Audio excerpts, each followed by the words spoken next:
Welcome to Fair and Square, a weekly program where we square up and square with famous public personalities. Our guest today is one of the finest soldiers of post-independence India, Lieutenant General S.K. Sinha. He was the Western Army Commander and then the Vice Chief of Army Staff. Later, he was appointed India's ambassador to Nepal and then the Governor of Assam and then the state of Jammu and Kashmir. He is a military historian and thinker par excellence. Welcome to Fair and Square, General Sinha. General, you had a very impressive track record in the army from the very beginning, even when you were in the training academy. Did you come from an army background? No. My father and grandfather were in the police.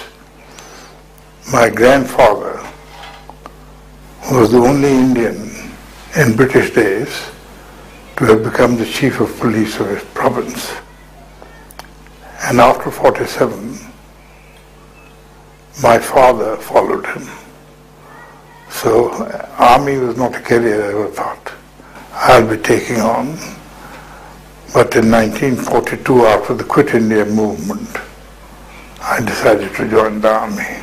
You come from Bihar, and because of the 1857 mutiny, there is a feeling that the British mistrusted or distrusted the people from Bihar. As a young officer in the British Indian Army, did you at any point of time feel that kind of mistrust or distrust with you? Yeah, not only the British, even my Indian friends in the academy when I was a cadet sort of pulled my legs. You've come from a non-martial class.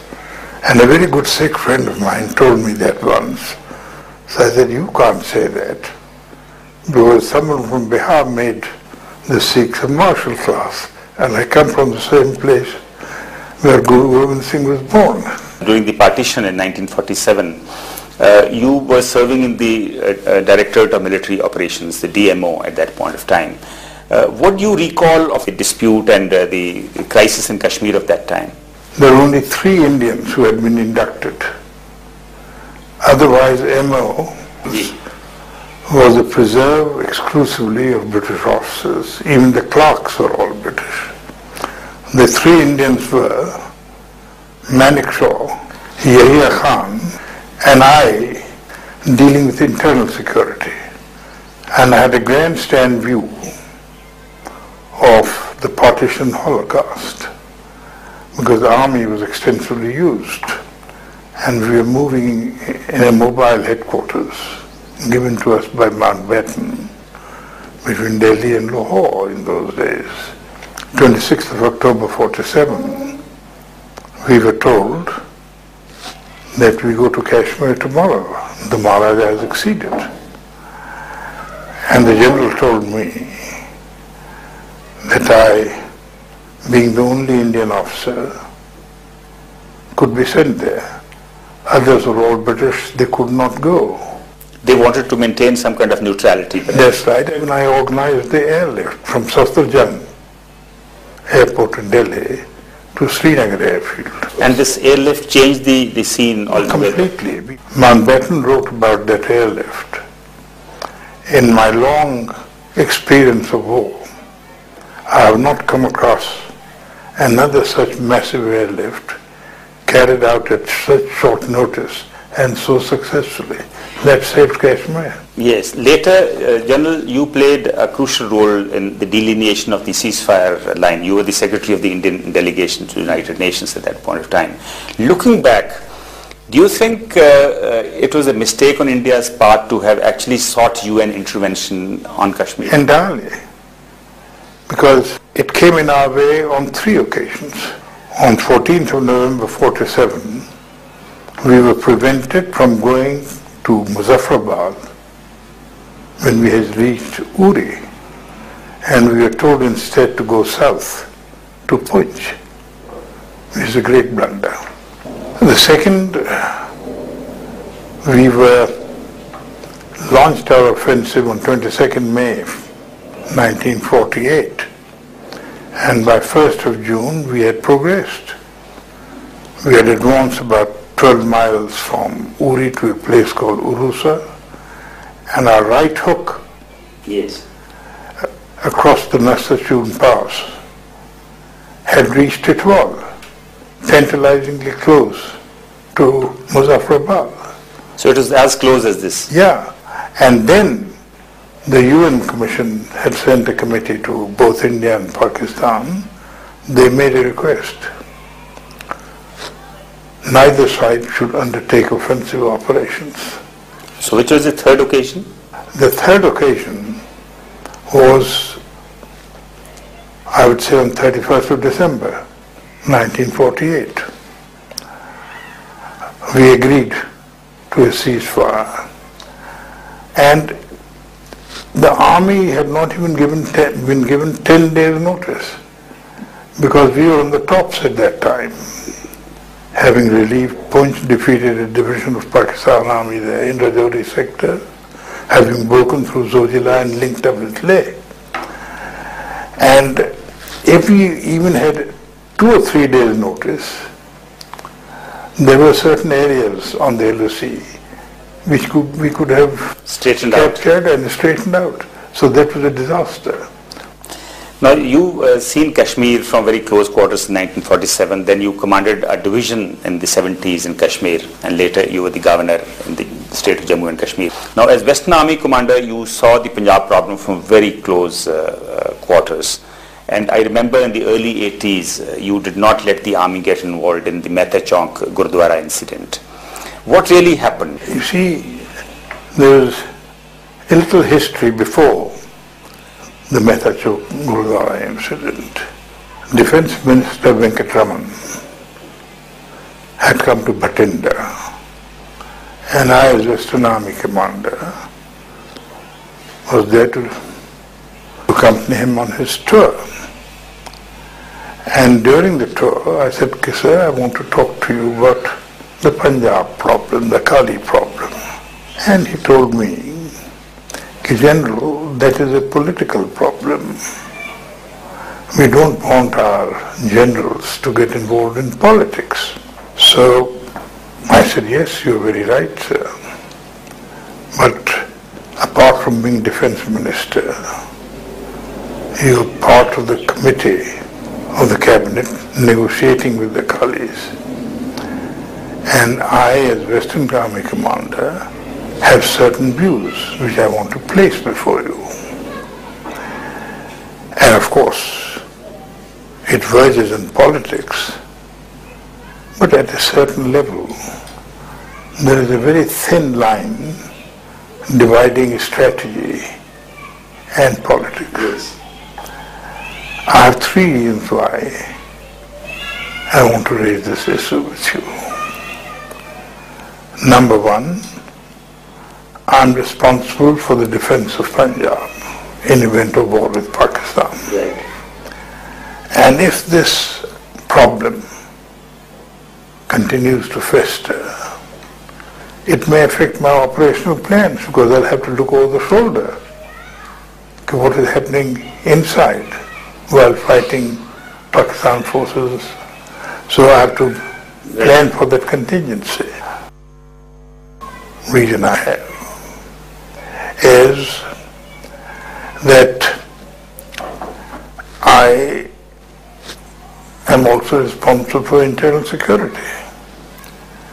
If the police or civil state government cannot handle the situation, the army will be called in. So I have to be prepared for that contingency. And my third reason is that in my army of 300,000, there are 80,000 sick soldiers. This problem may affect the discipline and morale. So he then asked me, what do you want me to do? I said, all that I want you to do is to resolve the problem. And how we do it... This must have been 1981? A little before Mehta Chowk. You resolve the problem. As to how we do it is beyond me. He said, you know, it is politics. Then he turned around to me, suppose you were in my shoes, what would you do? So I said, sir, as far as I can see, the Kalis have 3 demands. Number 1, express train It was to be named the Golden Temple, Golden Temple Express. What is the problem? This should be done straight away. The second demand is that cigarette shops within 100 yards of the Golden Temple should be moved out. I said, that again is so simple. Shouldn't take us more than a couple of minutes. And the shops which are being moved, give them a generous compensation. And the third request is that Gurbani be transmitted from the Golden Temple. I said, why not? Not only the Sikhs, but I come from Bihar. People in Patna would welcome hearing Gurbani from Golden Temple on the radio. So he said, well, it's all politics. And in politics, you give an inch, you will have to give a yard. Today, these are innocuous things. Tomorrow the demand will come. Declare Amritsar a Vatican city. So I said, I'm like the Vatican. So I said, that demand has not yet come. And when it comes, you can take a decision. And that ended. Then the Mehta Chowk episode took place. In Mehta Chowk, I think you were asked to get Bhindranwale and his group out of the Gurdwara? The situation was that Bhindranwale was in Mehta Chowk. He had met Zail Singh, the Home Minister in Delhi, coming from Bombay with 30-40 rifles with him. No one had done anything. And I was rung up by the Chief Secretary of Punjab, I think Puri was his name. Yes. He said, General, Bhindranwale has to be arrested. He is in the Gurdwara. And could you give us a few tanks? So I said, look. Give you a few tanks? Okay. I said, it's a very strange request. The army doesn't give its weapons to the police. It uses its weapons itself. And when it is called in aid of the police, we use our weapons. We don't hand over our weapons like this. And tanks, policemen are not trained to use it. So I don't know what you will do with it. And even if you have some ex-servicemen from Armored Corps in the police, they can use it. The problem will arise, what are the repercussions? Then he says, well, we wanted it, but if you can't do it, we'll have to do something. After that I get a message from Darbara Singh. He was the Chief Minister. I went to see him. He said, General Saab, my Chief Secretary has told me that you cannot give us tanks and you have very valid reasons for it, and I agree with you. But do one thing for us. Send the army, arrest Bhindranwale and clear up the place. So I said, sir, the army has no powers of arrest. The police can arrest, the army cannot. And I would advise you to use the police for that. He said, but Bhindranwale has got 30-40 rifles. So I said, so have you. The armed police, the CRP, use them. And then he said in Punjabi, "Tusi sanu madad nahi karte." Well, I said, I'm very sorry, sir. And our meeting ended. 2 days later, my Chief of Staff, General Puri, he